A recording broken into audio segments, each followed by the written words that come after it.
Hey, what's up guys? In today's video we're going to be talking about this 3,300 pound alloy framed Enduro ripper. This is a Merida 160 700. Stay tuned to learn a little bit about it and find out how it's performed in this review on loamwolf.com. Let's go.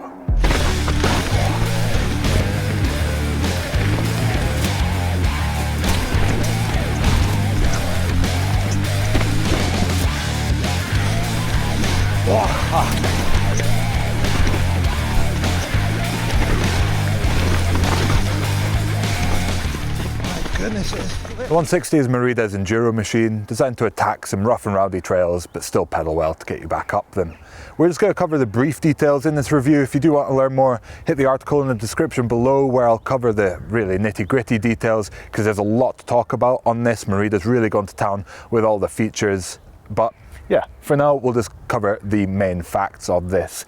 This is the 160, which, as you may have guessed, means it has 160mm or 162mm in this case of rear wheel travel, at least in the 29er offerings. So they offer either a mullet or a 29er setup. It's got a big flip chip on the link there that lets you convert between the two without affecting the geometry.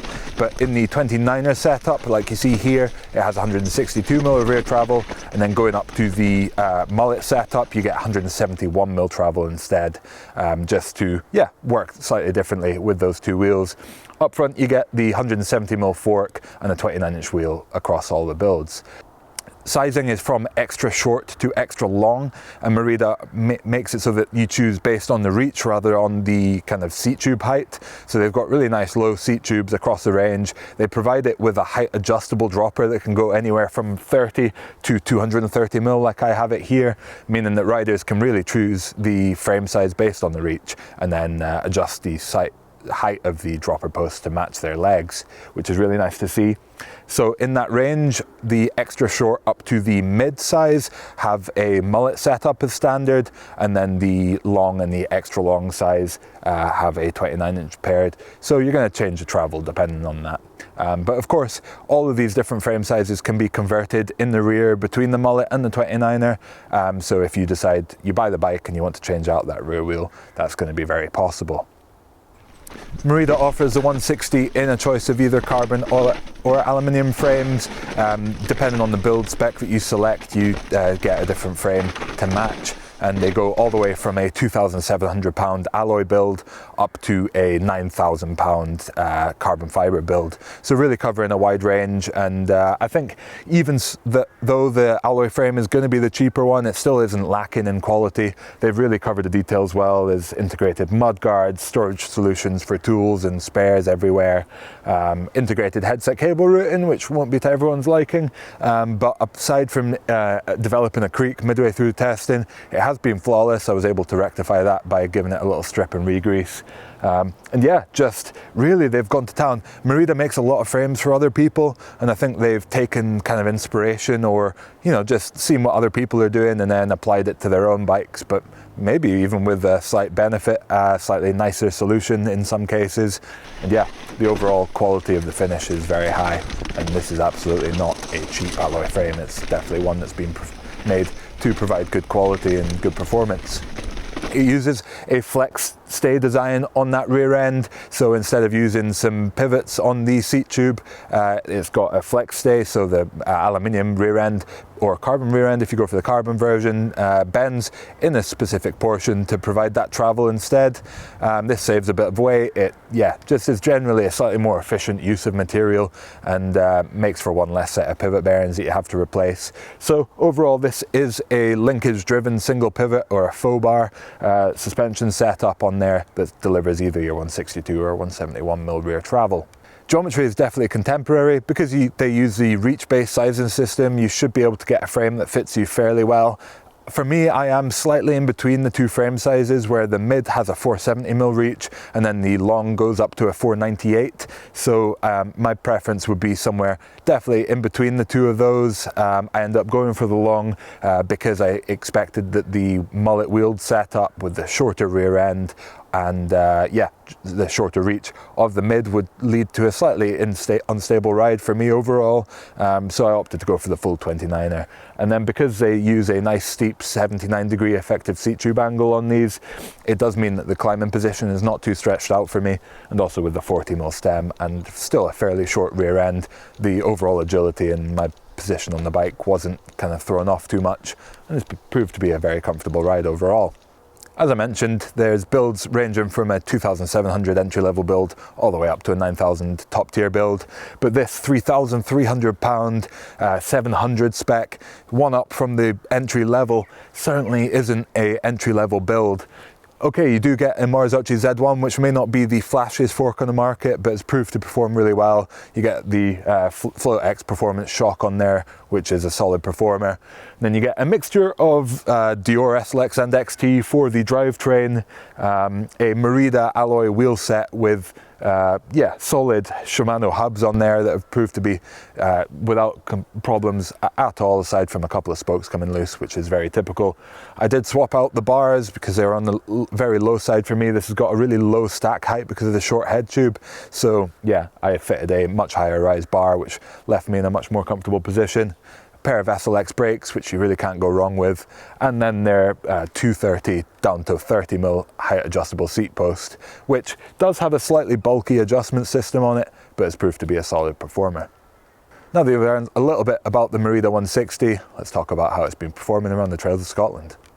Once I had swapped out the handlebar on the Merida 160 for something slightly more to my preference in terms of the fit, getting it set up was very easy. It's not a fussy bike to set up by any means.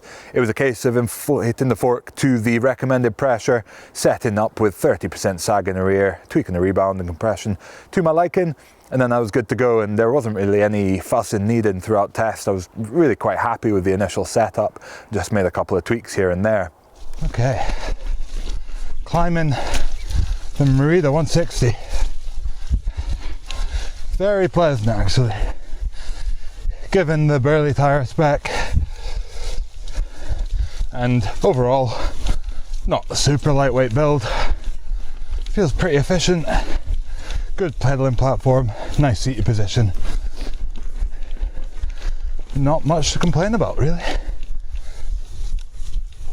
That is until it gets super steep in the easiest climbing gear, where short rear end can make it a little bit harder to manage, but not too bad at all really.